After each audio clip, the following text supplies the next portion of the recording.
Good morning. How are we doing? You guys look really, really engaged today.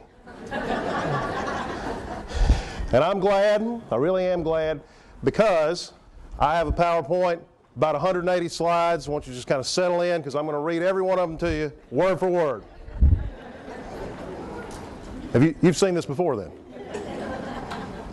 No, this is the first time I've ever done anything like this, so bear with me. I apologize for it in advance.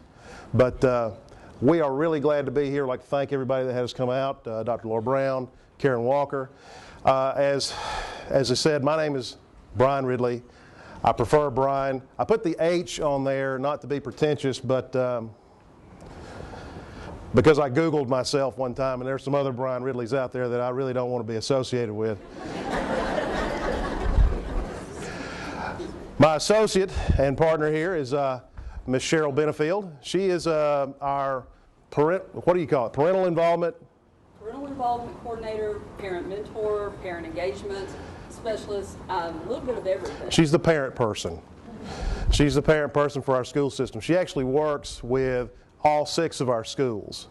And it's been really incredible having her in the system in that capacity, because it really helps us focus on a lot of the parental programs and engagement programs that we want to do, but we don't have somebody to help us facilitate those at all times.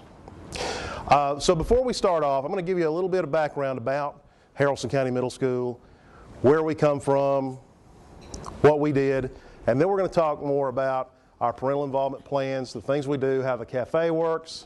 Has anybody ever heard of the cafe? Do y'all know what that is? Great, great. I think it's one of the best things we've ever done, and we're going to talk a lot about that today. And then we've got a little activity that hopefully will give you some ideas you can take away with you back to your schools to, I guess, spark your own improvement efforts there. But like I said, I was a high school band director for 8 years in a previous life, and that was a great job. In fact, there are a lot of days that I would probably go right back to it. But, things happen. I had to go be an administrator. And I got my job in 2005 as assistant principal of Haralson County Middle School. The place was a wreck. The school had made AYP for the first time in the 2004-2005 school year. And they did it by making safe harbor, because they raised their SWD pass rate on their math test. Keep in mind, I said raised it to 28%. Yeah, that's what I said. And the Board of Education was so happy, they fired the principal. They hired a new one. He hired me to come in and help him. I was his assistant, and I ran the alternative program. Life was good, and we started trying to make some changes and clean some things up. But change is slow, and we didn't have a lot of help. Risa was helping, State was helping a little bit, but we really didn't know what to do.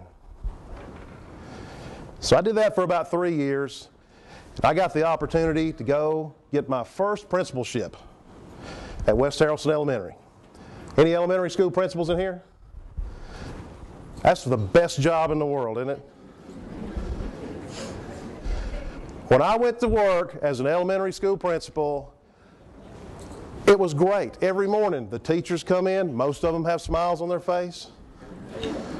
The kids come in, they've got smiles on their face. The problems are small. It was a nice gig. And once I got used to everybody hugging you all the time, I just kind of fell right into it. Life was good. But then in about March, my superintendent called me to the central office. And I knew what he was going to do, because the principal that I'd worked under at the middle school had left. And I was kind of hoping that he would fire me, because I knew what I thought he was going to do.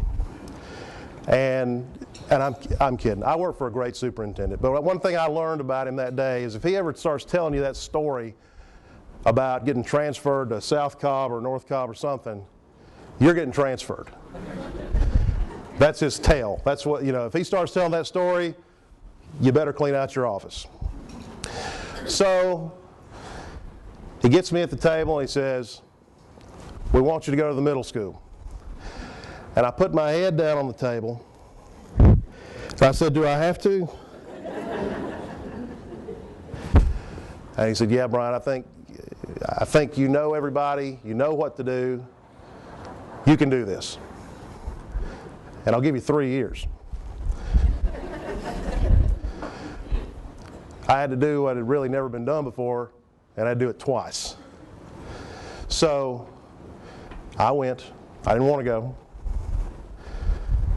Probably the best thing that ever happened to me professionally. Because while I was gone, during the year that I had been off, they had come under state direction. They had a full-time DOE person there every day. And that was really one of the best blessings we could have had. Because rather than having somebody come in occasionally, every once in a while, we had somebody every day to keep us going in the right direction, to have conversations with. They had already begun a few small programs. But we came in and I found out that I had to bring my leadership team in the summer to Callaway Gardens. Yeah, you know what I'm talking about. So I knew things weren't good, but I had what I like to think of as one of those moments right over there at that table when they've got all their data up on the board and they're talking about all these, how many NI this and NI that. We were at NI 7 at that time, which if you look at just middle schools, kind of put us really at about maybe one of 10 or 12 of the most consistently underperforming middle schools in the state. Lucky me. So what we did was we took our school completely apart while we were here. We started over with everything. And we built systems that worked. We built an organizational structure that worked. If it didn't work, we quit doing it. And if we couldn't prove that it worked, we figured out how to either see whether or not it was working, or we quit doing it. And that first year, we didn't make AYP. We missed it by one kid. Very frustrating, but we made a lot of progress. The next year, for the first time since '05, we made AYP. And we had a huge party at my secretary's house. It was awesome. And we were on track to do it again this year. And if Dr. Barge had just given me a few more months, one more time through the old AYP machine, we knew what our goals were, and I'm proud to say that we've hit them all this year.